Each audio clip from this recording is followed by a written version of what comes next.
So, that title is not clickbait. I genuinely believe that this perk might be one of the most unhealthy perks in DBD history, only rivaled by Old Dead Hard, and I see very few people talking about it. I'm talking about the change to Quick Gambit, where they have made it so it's a map-wide effect rather than being limited to 36 meters. And for those who just care about why I think this and already know how the perk works, etc., you're literally punishing the killer for just playing the game and simultaneously significantly increasing the power gap between good killers and the weaker ones. And yes, I know that if you injure someone it deactivates for 60 seconds before some smart ass in the comments pretends like that somehow makes it fine, because it doesn't. So let's get into it a little deeper. Just a heads up, the gameplay in the background I'll be using will just be random because the PTB is kind of dead at this point, and even if it wasn't, since the perk is a passive perk, showing the value of it solo would be hard without explaining the gameplay. So I'm just going to use any gameplay I have. First, we're just going to quickly explain how it works on the live build right now, so we have some kind of frame of reference, and then we'll also explain what it's changed into. If you're in a chase, any generator within 36 meters of you will be highlighted for you as the person being chased, and it will gain an 8% repair speed bonus for anybody else working on it. The change on the PTB has removed this 36 meter limit and has made it map wide. So while you're in a chase, all generators will gain a 5% repair speed increase. They've also lowered the repair speed down to 5% from 8%, and if you lose a health state, the effect will go on cooldown for 60 seconds. Now let's explain why this is problematic. On the current live version of the perk, it requires the survivor to do something to get the effect. That thing being looping near generators that your survivor teammates are working on. So if you want to get value from this perk, there is some risk involved because the killer might hear the gen being worked on that you're looping near and pressure it. You're also limited to the resources within 36 meters of that generator. This is good game design because you have to put in risk to get the reward. Now let's contrast this to the current version, because the new change has made it so there is absolutely zero risk for the survivor in order to get the reward. Nothing needs to be changed up about the way that you play survivor in order to get value out of this perk, because this affects every single player on the map and is activated by doing a basic function. It doesn't matter where you loop, it doesn't matter where the resources are that have been used or anything of the sort. You'll get value, which means that every single survivor gains 5% repair speed, meaning it's actually about 15% repair speed realistically for the 3 people on the generators. On top of this, there's absolutely zero way for the killer to know if this perk is in effect. So now it's just like Dead Hard. You will have to just assume that every single player is running this perk and try to play around it. So now let's get into that. The deactivation effect is if you lose a health state, it will go on cooldown for 60 seconds. This is not a good deactivation effect because it means that it will unfairly punish already weaker killers while not affecting the stronger ones. Getting a first hit on killers like Nurse, Spirit and Blight is really not that difficult. In fact, you can do it extremely quickly, and therefore this perk is going to be next to useless on any killer with half passable anti-loop. On the killers who are already struggling, however, this perk is going to thrive, and personally I don't think we should be buffing perks that discourage players from playing a more enjoyable killer to play against, because I play against enough fucking Blights already.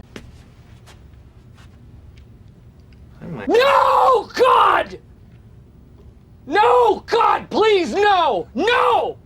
No!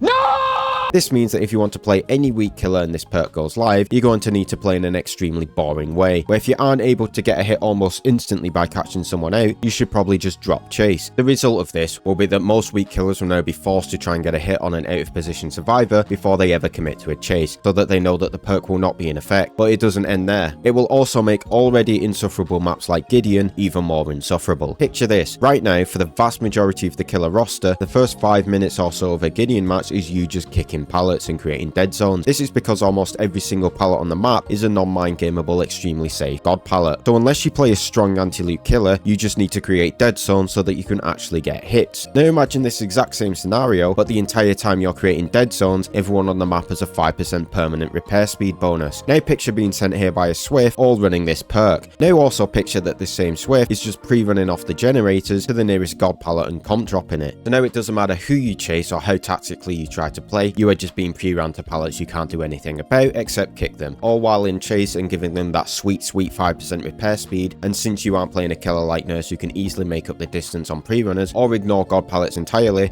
you're just going to have to sit there and accept it. If you don't think this scenario is going to be used and abused, you're delusional. This exact situation can also be applied to other maps that are incredibly difficult to get the first hit on, like Garden of Joy. Not only this, but because of the very nature of the perk punishing you for chasing a survivor without getting an initial hit, it directly encourages you to just proxy camp a survivor on the hook, because doing this will guarantee that you get a hit on at least one person as they try to unhook, meaning that they will get 0 quick gambit value. It will also encourage you to just hard tunnel off the hook because you can immediately hit them as they get off the hook, again not giving them any quick gambit value. Yet again, another ill thought out perk change that directly encourages some of the most unengaging and boring playstyles and punishes the enjoyable ones. It's all around just a moronic change, massively buffing every other survivor in the game's gen speed, something that's already extremely controversial, but doing literally nothing. Further increasing the power gap between the weak and the strong killers, encouraging god-awfully boring playstyles, massively buffing already extremely boring maps, and all for what? I genuinely don't understand why behavior is giving this perk so much attention and why they are trying to make it work so much. It's always going to be a perk that's either mid or completely busted, and it's better to have a mid perk like before than one that encapsulates some of the worst game design decisions possible like it is currently on the PTB. There are some other problematic perks on the PTB. We're Gonna Live Forever is another moronic change that increases a Swift's power tenfold, reintroducing the old buckle up problem that they just got rid of. Dancing Tactics rework I can see becoming problematic, especially on killers like Pyramid Head, and the rework's leverage encourages you to hard tunnel off the hook. And don't even get me started on the corrective action change.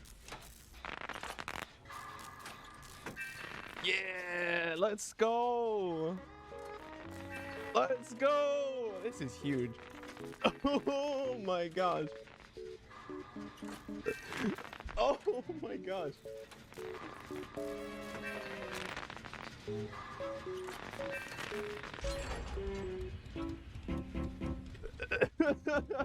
But Quick Gambit is the one that is really obnoxiously bad and has no redeemable qualities to it that isn't just a massive bug. Anyway, that's my rant over. It's only been 8 years Behaviour have been developing this game. You would think after that many years someone on the development team would understand basic risk-reward game design, but apparently not. I'll catch you in the next one. Bye for now.